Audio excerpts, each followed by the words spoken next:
Social મીડિયામાં famous થવાના ચક્કરમાં યુવાનો ભાન ભૂલ્યા। પાવાગઢના ઐતિહાસિક સિટી ગેટ પર યુવકોએ જોખમી રીલ બનાવી। રીલ બનાવવા માટે પ્રતિબંધિત વિસ્તારમાં ડ્રોન પણ ઉડાવ્યું। ગેટ નીચેથી વાહનોની અવરજવર, બાજુમાં તળાવ।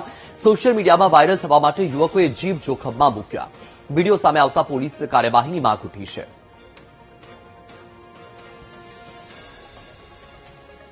તો સોશિયલ મીડિયામાં ફેમસ થવાની લાઈમાં આ યુવકોએ પોતાના જીવ જોખમમાં મૂક્યા અને નિયમોનો પણ ભંગ કર્યો। સિટી ગેટની ઉપર ચઢીને જોખમી રીલ બનાવી। યુવકોને ન તો પોતાના જીવની કોઈ ચિંતા, ન તો કાયદાનો કોઈ ડર। આ વિડીયો હાલ વાયરલ થઈ રહ્યો છે, જે જોઈને લોકો પોલીસ કાર્યવાહીની માંગ કરી રહ્યા છે।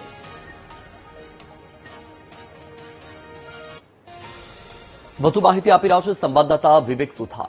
વિવેક, આ એક જે દ્રશ્યો સામે આવ્યા છે કે જ્યાં સિટી ગેટ પર ચડીને યુવકો પોતાનો જીવ જોખમમાં મૂકી રહ્યા છે સસ્તી પ્રસિદ્ધિ માટે। આ વિડીયો વાયરલ થયા બાદ કોઈ કાર્યવાહી શરૂ થઈ છે કે કેમ, શું માહિતી? તો વાત કરીએ તો આ જે પાવાગઢનો ઐતિહાસિક ગેટ સિટી ગેટ કહેવામાં આવે છે કે યુવાનો જે વિડીયો બનાવવા માટે, તેમને રીલ્સ બનાવવા માટે સિટી ગેટ પર ચડી ગયા છે અને જે સિટી ગેટની જર્જરિત હાલતમાં છે। કેટલાક સમય પહેલા તેને સમારકામ કર્યો હતો, ત્યારે આ રીલ્સ બનાવવા માટે જે યુવાનો ચડી ગયા છે, જોખમી રીતે કામ કરી રહ્યા છે, જોખમી રીતે વિડીયો બનાવી રહ્યા છે, ત્યારે પ્રશ્ન એ થાય છે કે જે પાવાગઢનું પુરાતત્વ વિભાગ છે કેમ કરતું નથી? આ પુરાતત્વ વિભાગની અંદરમાં આવે છે, આ પુરાતત્વ વિભાગ કેમ એને ચેક નથી કરતો અને યુવાનો કેમ પગલાં નથી કરતો?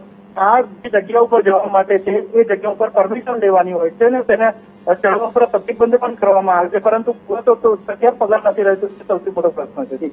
જી બિલકુલ, માહિતી બદલ આભાર વિવેક।